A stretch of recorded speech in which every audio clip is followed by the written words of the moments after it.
Hello BookTube, hello Tudorverse. This is not a book haul, this is more a library update. When I first returned to BookTube after a hiatus, it was right after the fires, and I started with 5 books, which were the beginnings of my new library. I then moved into my new home and put in my first bookshelf and did the shelf respect tag, which promptly made people feel so bad for me that a few of them sent me a bunch of books. Thank you, Steve. Thank you, Susie. Since then, I have built a second bookshelf. I wouldn't say I've filled the other one, but I've added to that collection and have enough books that now I can separate out my Tudor books, which is a lot of fun on my second bookshelf. My eventual goal is for clearly more bookshelves. When we moved into this house, we found 9 televisions, no bookshelves. Now, before you sit there and you go, how big is this house? Not that big, okay? Our bedroom, 3 more for each of my grown children and their significant others. These bedrooms also do double duty as offices. But 9 bookshelves, 9 televisions. They were everywhere, not just in the bedrooms and the living room. They were in bathrooms, they were in the garage, and there was even one outside. No bookshelves, not a single one. So this is 2. I have more planned. I'm doing in the den, I'm doing a seating area with just up against the windows. I'm putting books underneath, and that's going to be more for fiction. So I'll be collecting for that. And I might update again. I've got 4 bookcases number 4 and 5 are planned for my the second bedroom, and my husband is on his own for his, although he's helping with the ratio because I think he's replacing his television with a bookshelf. So, you know, but anyway, I am extremely proud of the organization of this bookshelf, and that's really what I wanted to share. It is kind of the amalgamation of a whole bunch of book hauls, which apparently is a term I'm not allowed to use, but it is amalgamation of a whole bunch of, just grabbing. I volunteer at a library in the Book Nook, so I've taken every piece of Tudor history off of their shelves. I volunteered at a bookstore to help them with their secondhand things, and again, a lot of stuff that I've been grabbing. But here, so I am in the middle of writing about Elizabeth, her full life, and so these 2 boxes are devoted to her. This one is biographies and other works of nonfiction. You can see the Armada, the Cecils and Under 4 Tudors. These are from Steve Donahue because he knew what I was writing about, and he also knew that you can't write about Elizabeth without also writing about William Cecil and Matthew Parker. So this is, I actually mentioned David Loades on one of my other videos. I've only got like the 5. You would think I'd know which one, but I don't.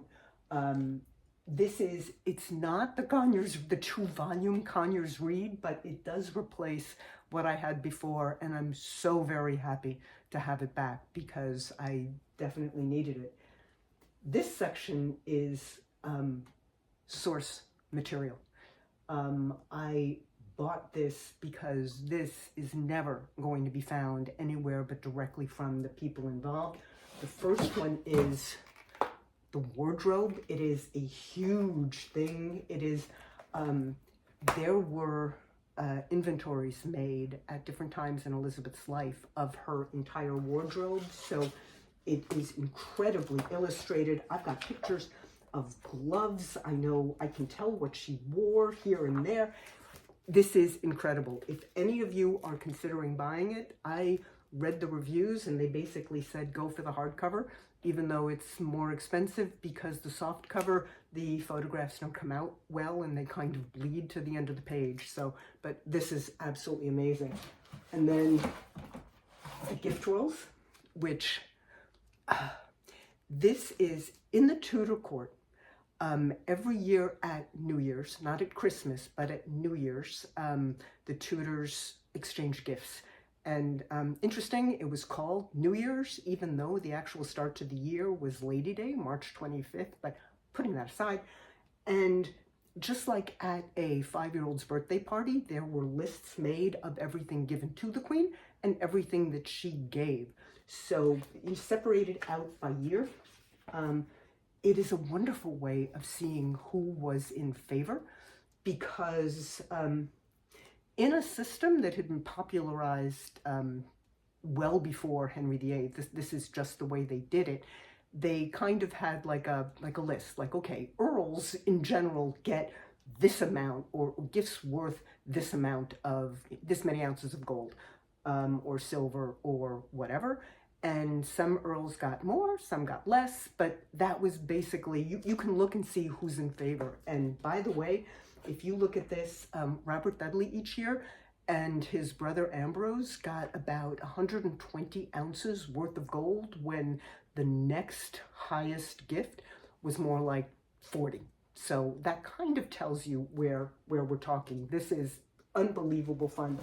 And then Elizabeth, in her own words, this is her speeches, her letters, well, not all of her letters, she did write a lot, but most important, her poetry, because she wrote poetry, and it's amazing stuff. So this is Elizabeth. More nonfiction, general Tudor. Fiction, which is always fun. Hilary Mantel, happened to find her, never don't want to have that.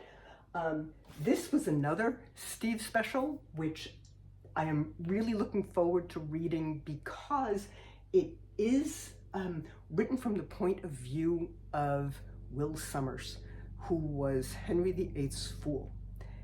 And many of you, well, the Tudorverse will recognize immediately Margaret George's The Autobiography of Henry VIII with notes by his fool Will Sommers. That, for many, is the ultimate Tudor novel. Whenever you're on a Tudor forum and someone says, what's your favorite book, there will be a huge contingent of people who will point to that one. So the idea, so since then, nobody has tried to do anything from Will Sommers' point of view. So the fact that somebody actually did try is a fascinating thing, and I'm going to be looking at that to see. This is just kind of general, the Tudors, the Tower of London, because I had maps from every place that I had visited. I had, like, you know, the little booklets that they give you and everything. And now I've got pictures and history, and gotta have that. And then this I purchased on Amazon. It's the French version of The 6 Marriages of Henry VIII. It was probably about 10 years ago. I was in France with my kids, and I found that original volume in a store, and it's basically separated out into 2 parts, and I typed it over and translated it and published the first half, and I was partway through typing it over so that I could then translate the second half. The book itself, the original book rather, is gone, but this is here. It is public domain in France and the United States. It's, you know, it really works. And especially since I am translating it, it is deemed to be a new work, so I'm allowed to do it. It's taken me a very long time. The Copyright Office actually got in touch with me and said, are you planning on putting out volume 2? And I'm like, yes, give me some time.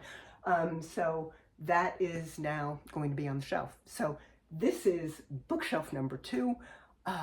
Stay tuned for bookshelf numbers 3, 4, and 5, and maybe beyond. So thank you, BookTube, and goodbye, Tudors.